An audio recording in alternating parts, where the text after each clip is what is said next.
Hai Sobat Kata Cerita, sudah siap dengarkan cerita selanjutnya? Let's go! Bab 83. Sore harinya Naina dan Bunga sedang bersiap untuk pergi bersama. Mereka berempat berniat mengadakan double date. Enaknya yang mau double date, sindir Usman pada kedua lelaki yang asik bermain dengan ponselnya itu. Im, itu di sana di belakangmu. Pakik Hamis yang tidak menanggapi sindiran itu. Ya, mereka berdua, Baim dan Hamis, sedang bermain game online sambil menunggu kedua perempuan itu selesai berdandan.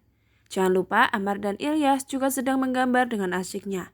Cih, cibiran Usman yang berkacak pinggang. Tak lama kemudian Naina dan Bunga sudah selesai dan menghampiri mereka semua yang berada di ruang tamu itu. Mas, ayo, ajak Bunga. Baim dan Hamis pun menghentikan permainannya saat mendengar suara Bunga yang sudah siap. Masya Allah, cantiknya istriku. Puji kedua lelaki itu secara bersamaan. Tabarakallah, sahut keduanya. Mas ikut ya, Miss, Im.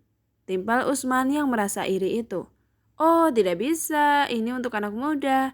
Maaf, yang tuir jaga rumah aja, ucap Hamish dengan santainya. Jangan lupa ya, nantinya kamu yang akan mewarisi ini semua.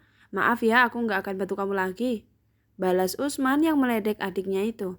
Ya, pesantren itu nantinya Hamis dan Nainalah yang akan mengelolanya.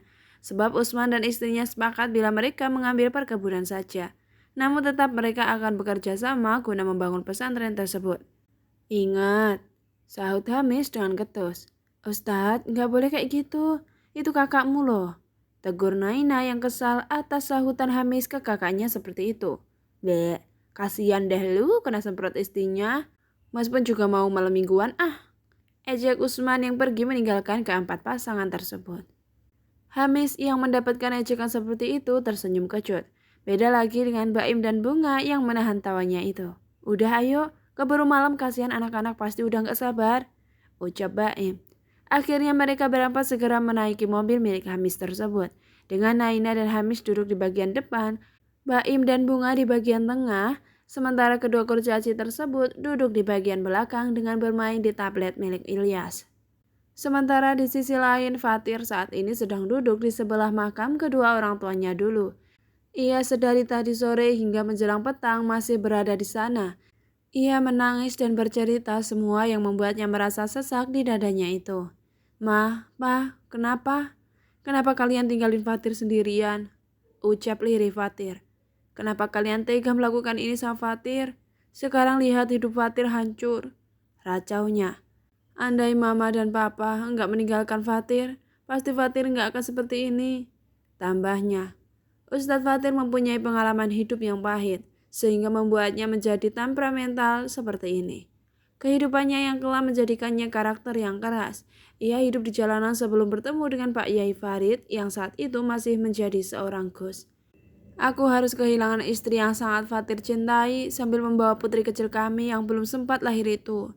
Akhirnya Ustadz Fatir menceritakan semua yang terjadi padanya selama ini. Hingga sampai Salwa istri ketiganya bisa hamil dengan lelaki lain.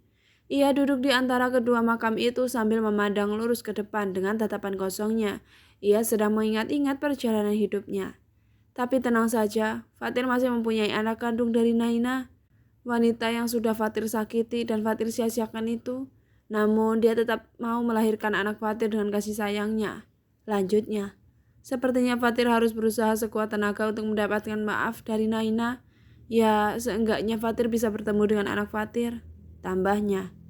Ustadz Fatir berkali-kali menghembuskan nafas lelahnya itu dengan pandangan sayup miliknya.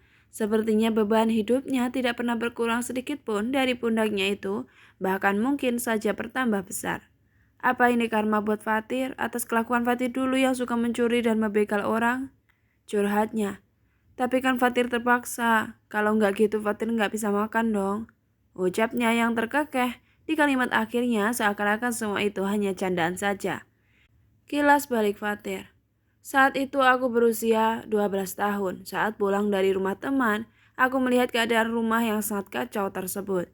Dan yang lebih parahnya lagi, aku melihat papa dan mama bertengkar untuk pertama kalinya. Bagaimana bisa papa terlibat dalam korupsi itu? Ucap mama yang saat itu aku dengar. Maafkan papa, Ma. Papa terpaksa melakukan itu karena disuruh atasan papa, sahut papaku. Dan sekarang kita kena imbasnya, Pak. Rumah ini disita. Dan hutang kita menumpuk, Pak. Kita disuruh ganti rugi. Kita mau cari kemana uang sebanyak itu? Ucap Mama dengan kalut. Kita bisa pergi dari sini, Ma. Kita bisa tinggal di pedesaan, usul Papa. Apa menurut Papa kita akan aman tinggal di sana, Pak? Enggak, Pak, enggak, sahut Mama yang sudah menangis tersebut. Lalu kita harus gimana, Ma? Papa bingung, ucap papaku yang sudah frustasi tersebut. Sementara aku sendiri sedari tadi hanya diam mendengar saja. Aku tidak tahu bila di balik keluarga harmonis yang selama ini aku dapatkan, ternyata menyimpan kejutan yang sangat besar seperti ini. Hanya dalam semalam keluargaku pecah tak tersisa. Hingga suatu hari aku yang saat itu masih bersekolah, dipanggil kepala sekolah dan diberitahukan bila kedua orang tuaku meninggal dunia. Seketika duniaku hancur tak tersisa. Kenapa? Kenapa Tuhan sangat kejam denganku yang saat itu masih kecil? Aku harus menjalani kehidupanku sendiri tanpa adanya orang tua di dunia ini. Di kemudian hari tiba-tiba rumahku didatangi oleh pihak bank. Dan mereka bilang aku harus keluar dari rumah itu saat ini juga. Tentu saja aku nggak mau. Kalau aku pergi, lalu aku harus tinggal di mana? Namun mereka tidak mau tahu. Dengan kasarnya, mereka semua menyeretku dan melemparku ke jalanan dalam keadaan lapar, tanpa membawa apapun. Hingga aku harus terlunta-lunta di jalanan. Aku dikeluarin dari sekolah sebab aku sudah tidak bisa membayar uang sekolah lagi. Semua saudara papa dan mama menjauh, tidak ada yang berniat menolong diriku yang saat itu masih terlalu kecil. Hingga mau tak mau aku harus bekerja di jalanan untuk menyambung hidupku. 4 tahun kemudian, aku sudah mulai beranjak dewasa. Pekerjaanku sehari-hari mencopet ataupun mencuri. Hatiku sudah mulai mengarah saat itu, sudah tidak ada air mata kesedihan. Kehidupan di luar itu keras. Kita harus bisa bersaing bila tidak ingin ditindas. Di jalanan kita semua mempunyai satu prinsip, yaitu membunuh atau dibunuh. Maka aku lebih memilih membunuh bila ditanya jawabannya. Maka aku jawabnya, entahlah, mungkin ini hukum alam. Hingga suatu hari aku berniat mencopet seseorang yang berpenampilannya seperti seorang pemuda alim. Itu yang ada di pandangan pertamaku. Aku pun langsung mendekatinya dan langsung mengambil barang yang berada di dalam tasnya. Namun naasnya ia mengetahuinya dan terjadilah perkelahian itu. Ia cukup piawai menghindari senjata tajam milikku saat itu. Sehingga aku memilih menyerah. Aku berpikir bila ia akan membawaku ke penjara. Namun lagi-lagi aku dibuat tertegun saat dirinya menawariku ikut dengannya dan bekerja dengannya. Tapi saya orang jahat, bahkan saya berniat mencopet Anda, ucapku saat itu. Kamu mencopet karena keadaan bukan? Maka saya akan menjamin kehidupanmu bila kau ingin bertobat, sahut orang itu yang bernama Gus Farid. Ia menugaskan aku untuk menjaga anak gadisnya yang bernama Rahma. Karena saat itu Rahma benar-benar nakal sekali sehingga membuatnya dan sang istri kewalahan. Aku pun dibawa pulang olehnya dan diperkenalkan oleh Ning Farah yang berstatus istrinya saat itu dan tentunya Rahma sendiri yang masih berusia 12 tahun tersebut. Saat melihat Rahma seketika membuat jantungku berdebar dan aku pun merasakan desiran yang belum pernah aku rasakan sebelumnya. Singkat cerita, aku yang saat itu berusia 19 tahun dikirim Gus Warid yang saat itu sudah menjabat sebagai Yai dan Rahma menjadi Ning. Aku ditugaskan untuk menjaga Ning Rahma selama sekolah di Madinah saat itu, dengan aku pun juga berkuliah di sana. Aku selalu menjaganya dari jauh sebab kami bukan mahram saat itu. Ia pun saat di awal-awal risih juga, tapi lama-kelamaan dia terlihat enjoy dan tidak lagi memperdulikan aku yang mengikutinya. Anggaplah aku stalkernya dia.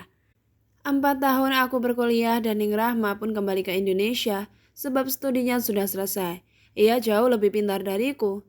Bila aku butuh 4 tahun untuk menyelesaikan kuliahnya, maka Ning Rahma hanya butuh 3 tahun saja menyelesaikannya.